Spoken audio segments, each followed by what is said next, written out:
acompañarnos una vez más aquí en Ahora. Les saluda Cindy Regidor. Estamos listos para hablar acerca de un tema relacionado precisamente con el programa que les presentamos la semana anterior. Estuvimos haciendo un recuento de las agresiones perpetradas por el gobierno a diferentes grupos de la sociedad y mirábamos que en muchos casos son los periodistas blancos de estas agresiones. Hoy damos continuación, pero también enmarcados en un hecho, una acción de actualidad. Está con nosotros hoy aquí en estudio Elizabeth Romero. Ella es periodista, colega nuestra aquí en el diario La Prensa en la sección Ámbitos. Da cobertura a temas de seguridad ciudadana y derechos humanos. Nos acompaña también Ismael López Ocampo, periodista de esta semana, y ambos han sido víctimas de amenazas y de intimidación.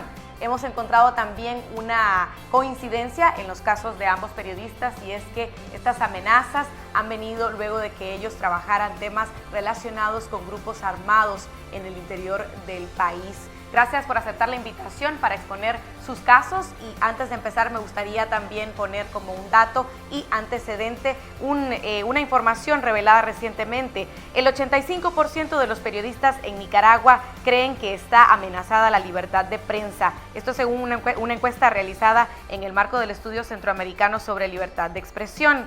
El informe señala, además, que el 65% de 125 periodistas encuestados ha recibido algún tipo de agresión que provoca que el ejercicio periodístico sufra censura y autocensura. Los principales señalados por los comunicadores son los gobiernos centrales y locales, la Policía Nacional y grupos de poder económicos.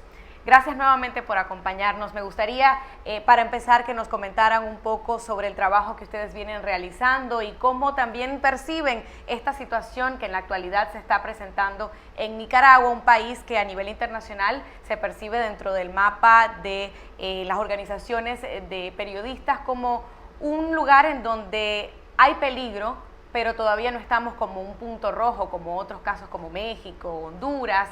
¿Cómo miran ustedes actualmente la situación desde sus puntos de trabajo, desde sus trincheras?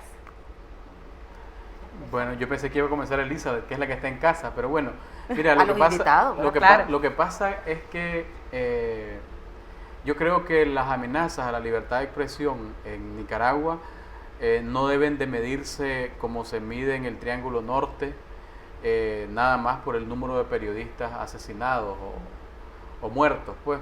En Nicaragua, ese dato que vos acabas de dar es sumamente revelador. Es decir, que 7 de cada 10 periodistas en Nicaragua diga que se ha sentido o que ha sido amenazado, es un dato para analizarlo minuciosamente. Pues significa, obviamente las amenazas hacia nosotros no están relacionadas con las que reciben colegas en México o en Honduras, con donde está hasta su vida en peligro, ¿no?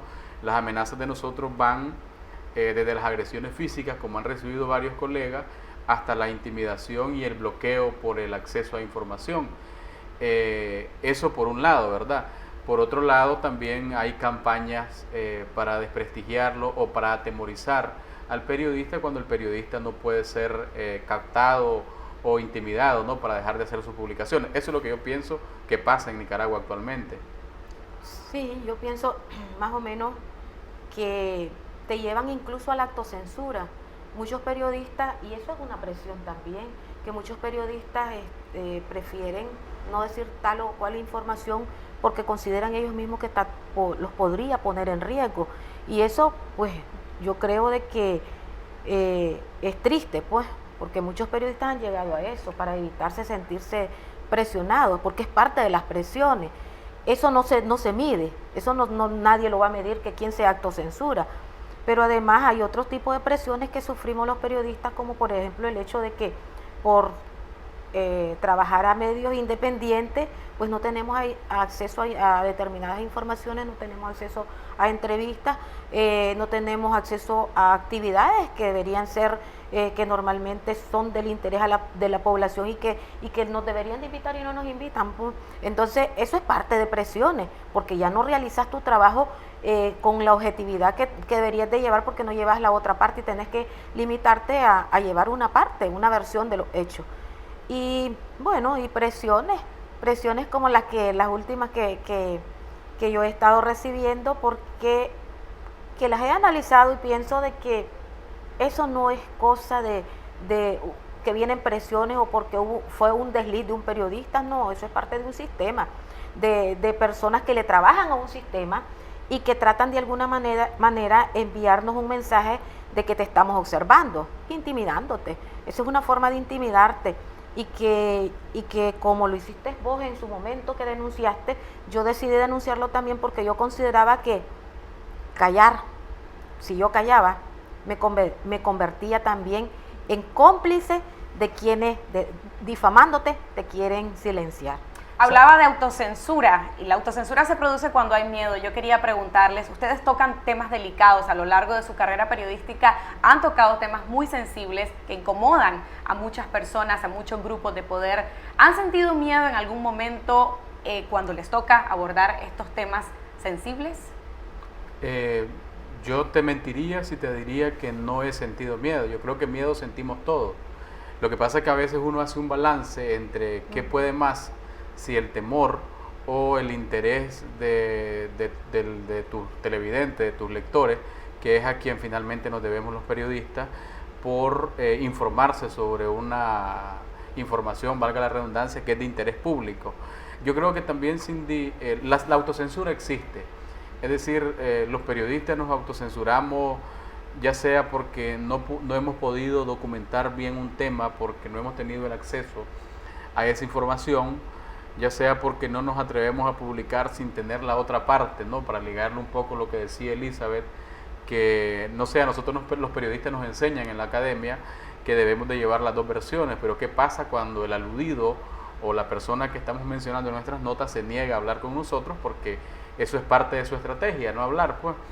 Pero yo creo que también en Nicaragua es preocupante porque en el caso de otros países, pues el Triángulo Norte, México, Guatemala, El Salvador, Honduras, la amenaza a la libertad de expresión viene sobre todo, aunque no es exclusivo, de grupos del crimen organizado, donde hay mucha violencia, etcétera, ¿no? Las instituciones están infiltradas por el crimen organizado. En el caso de Nicaragua es preocupante porque esas amenazas todo hace indicar que no vienen de grupos paralelos al Estado, sino de instituciones encargadas de responder a un orden legal, de ser transparente, ¿no? Etcétera. En el caso de Elizabeth, por ejemplo, y lo que pasó conmigo hace un año, entonces eso es más preocupante para mí, porque se mira que hay una voluntad del Estado para intimidarte de esta manera.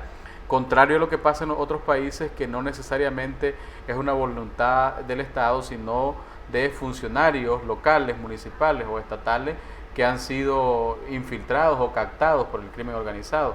Eso para mí es lo más preocupante, que todas estas amenazas vengan del Estado. Ese es un punto importante, el tema de quién está detrás de estas acciones de intimidación. Vamos a retomarlo más adelante, pero para hablar un poco de sus casos en particular, en el caso de doña Elizabeth, cuando empezó a abordar el tema de armados o rearmados en el interior del país, ¿cómo evaluó la situación en cuanto a lo delicado que iba a ser o al tipo de repercusión que iba a tener? ¿Se imaginó que iba a llegar a este punto en donde ya hay acciones abiertas, en donde se le tacha, se le señala y se quiere incluso tergiversar su posición como periodista? Pues sí, creo que fui de las primeras en empezar a hablar de grupos armados. Salimos al norte, como se oía tanto hablar de que existían. Aquí se hizo en la prensa se hizo una valoración que deberíamos ir a profundizar, pues qué tan cierto era eso, porque ahí no le vas a estar diciendo a la gente que dicen que existen grupos armados y puede ser mentira. Entonces hay que ir al lugar a ver si es verdad que eso existe. Nosotros hicimos un recorrido por varios lugares del norte y la gente, lo que el campesino te lo dice, el campesino te dice que existen. Y entonces, o sea, es como contradecir de que fuiste al lugar y después venís diciendo no lo voy a decir porque tengo miedo. Entonces nosotros hicimos un reportaje pues hace mucho tiempo y desde hace como 2 años ya se hablaba de que existían grupos armados con fines políticos, porque ese es el problema. Pero nosotros hemos dicho, la parte que dice el ejército, no existen grupos armados con fines políticos, y decimos lo que dice el campesinado. Hay aquí la gente se haga una valoración. Claro, vos me preguntas si nosotros medimos, es una situación que tiene trascendencia, pero tenés que valorar en decirlo o no decirlo, porque ese es tu papel como periodista.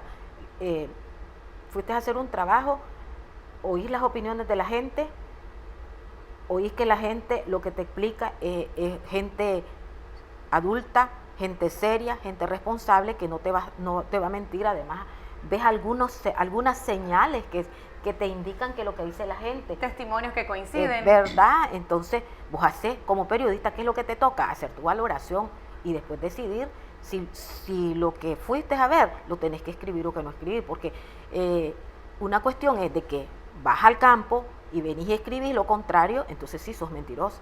Además, hay otra cuestión. Nosotros, cuando hemos escrito algún tipo de publicaciones, han sido sobre todo cuestiones que tienen que ver después de operativos, después de intervenciones de las autoridades regulares de este país, y donde la gente, por donde pasan, han dicho que les han violentado sus derechos humanos, que ha habido abuso, que han habido capturas sin orden de allanamiento, que, bueno, una serie de anomalías, que es lo que aparentemente tampoco gusta a algún sector, ¿verdad? Pero mal haríamos nosotros con callar, porque nosotros como periodistas lo que nos corresponde es ser como el mediador o el que llevas lo que los otros no lo pueden decir, transmitir, ser la voz del que no tiene voz. Y entonces no mal haríamos nosotros que la gente te denuncie y nos quedemos callados. Pero para eso llevamos la otra versión y ellos dicen que son grupos delincuenciales. Alguien nos decía, si son grupos delincuenciales, como aseguran las autoridades militares, entonces ¿por qué opera el ejército y no opera la policía? Es una pregunta muy, muy lógica la que me hacían recientemente, porque si el ejército dice que no existen grupos armados con fines políticos en Nicaragua, y es el ejército el que opera, entonces ahí habría alguna irregularidad, alguna ilegalidad, porque quien debe actuar contra grupos que son meramente delictivos, inicialmente debe ser la policía, y es lo más común que se da. Otra cuestión que nos llama la atención en estos casos que hemos nosotros cubierto es que normalmente las autoridades dicen que esta gente son narcotraficantes, y qué casualidad que todos son narcotraficantes. ¿No te ha llamado la atención? Vamos a hacer una pausa, ya regresamos. La pregunta que queda pendiente para el siguiente bloque y que ya mencionaba un poco Ismael es: ¿a quién podría incomodar que salga a la luz este tipo de información? Ya regresamos, hacemos la pausa, estamos en Ahora.